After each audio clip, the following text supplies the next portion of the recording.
भंडारा गोंदिया लोकसभेसाठी आज मतदान होत असून भाजप उमेदवार सुनील मेंढे यांनी सहपत्नी मतदान केला। भाजपने सुनील मेंढे यांना दुसऱ्यांदा तिकीट दिल्याने गेल्या 5 वर्षात भंडारा गोंदिया लोकसभा क्षेत्रात जी विकास कामं केली आहे त्यामुळे लोक मला पुन्हा निवडून देतील असा विश्वास सुनील मेंढे यांनी व्यक्त केला आहे। तर उन्हाचे दिवस असल्यामुळे लोकांनी सकाळी लवकर घरातून निघून मतदानाचा हक्क पूर्ण करण्याचे आवाहन सुनील मेंढे यांनी केले।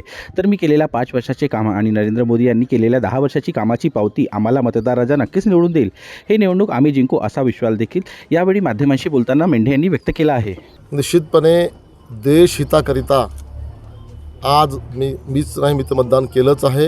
माझ्या सर्व भंडारा गोंदिया मतदारसंघातील लोकांना मी आवाहन करेन, आज आपण सर्वांनी उन्हाचा तडाखा लक्षात घेता शक्य तितक्या लवकर देश हिताकरिता मतदान करावं, मोठ्या प्रमाणात मतदान करावं। ही आपली लोकशाहीचा मोठा उत्सव आहे।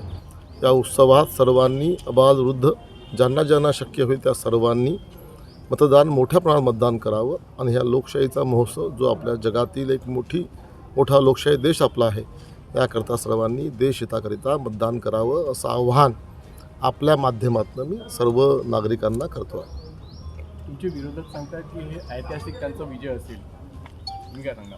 नाही, विरोधक काय सांगतात हा महत्त्वाचा विषय नाही आहे। आमचा विश्वास आहे आमच्या मतदारावरती, आमच्या कार्यकर्त्यावरती, आमच्या वरिष्ठ नेत्यांनी केलेल्या आत्तापर्यंत कामगिरीवरती, माझ्या कामगिरीवरती आणि या सर्व कामगिरीच्या भरवशावरती आम्ही हा मोठा विजय संपादित करू हा मला विश्वास आहे।